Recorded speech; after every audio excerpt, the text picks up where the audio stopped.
السلام عليكم ورحمة الله وبركاته من قناة فرحة. أهلا وسهلا بكم يا حبايبي، عاملين ايه؟ وحشتوني. دي قناة فرحة، وإن شاء الله النهاردة هنعمل معاكم حاجة حلوة وجميلة وخفيفة عليكم، حاجة كل الحبايب والكبار والصغيرين بيحبوها وبيموتوا فيها، هي البيتزا. النهاردة طريقة البيتزا هعملها لكم في 5 دقايق، أي حد في الدنيا يعملها بأبسط طريقة وبكل المكونات اللي هي في البيت. جبنا كيلو دقيق، صلوا على النبي عليه الصلاة والسلام.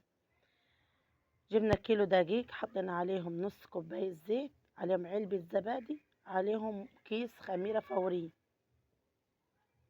وبعد ده ابتدينا نعجن فيهم بالمية. المية لا هي دافية وهي عادية خالص من الحنفية، يعني من الفلتر، بس نملك فيها جامد وندعك فيها جامد يعني عشان تبقى عجينة فيها عرق متماسكة. صلاتكم على النبي، اللهم صل وسلم وبارك على سيدنا محمد وعلى اله واصحابه وسلم. يا ريت تدعمونا في القناة، لسه فاتحة جديد، ونفسنا كده تكبر وتكبر بيكم، ونعمل افكار حلوة وافكار يعني افكار. لو عايزيننا اي افكار تقولوها لنا، يعني نحن نكبر بيها نفسينا ونعمل حاجات حلوة جديدة، يا ريت تقولوا لنا عليهم. الف شكر منكم. احنا كده ملكنا العجينة ملكة حلوة كده، صلاتكم على النبي، ونسيبوها بقى ايه نص ساعة، ساعة، لحد ما تخمر ترتاح، نكون احنا ايه بنحضر في المقادير بتاعتي. وادي الخميرة اهي، لا مؤاخذة سوري، العجينة طلعت بعد ساعي وفردناها. انا عندي صلصة في التلاجة، طلعناها، دي صلصة جاهزة انا بعبيه وبخزنه. وفردنا العجينة زي كده وزي ما ريحناها برضو. بعد ما قطعناها، معلش ما جاتش في التصوير، برضو ريحناها حوالي 10 دقايق، فتطلع معاكم هشة. ال10 دقايق دول اللي بنريحون فيه تطلع هشة وجميلة. بسم الله ما شاء الله ولا قوة إلا بالله. كده معانا فلفل أخضر قطعين وفلفل ألوان بعد ما دهناه صلصة وحاجة صلصة بتاعتها. الفلفل رشناه برضو، عملناه فلفل ألوان وفلفل أخضر كده، قطعناه وحطيناه برضو على الصواني.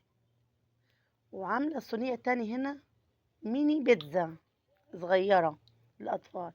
وهنا عملنا ايه، جبنا برضو مقطعة صدق. صدق، عندك صدق حطي، عندك لحمة مفرومة حطي، عندك خضار.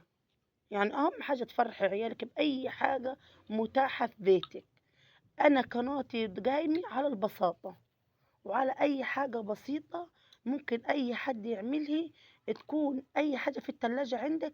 يعني إحنا لو هنتابعه اللي القناة بعد كده، أنا زي أي واحدة، أي ست بيت عادية بتعمل المقادير، بتعمل أي حاجة من بيتي، ما بشتريش حاجة يعني زيادة على يعني النهاردة اشتريت الجبنة بس عشان أبقى صريحة معاكم، اشتريت الجبنة ما اشتريتش حاجة تانية، أما كل حاجة بيتي بجيبها بيتي وبخليها. دي الميني بيتزا، احنا حطينا فيه الجبنة، حطينا فيها كان عندي صدق حطيت له. هنا عمل ميني بيتزا، ولاد الصغيرين بيحبوها.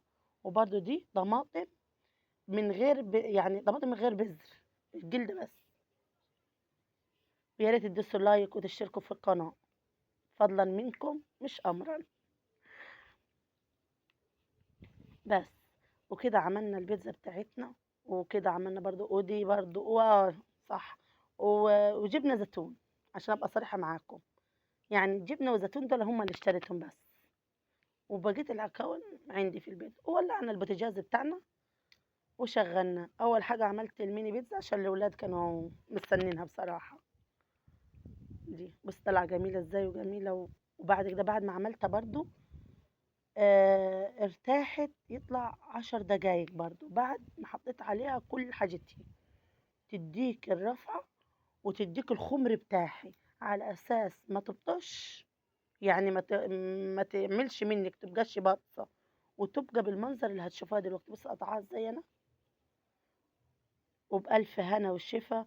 والسلام عليكم ورحمة الله. ويا ريت تدعمونا بلايك فضلا منكم مش أمرا. وهي طلعت بالطريقة الجميلة دي. السلام عليكم ورحمة الله وبركاته.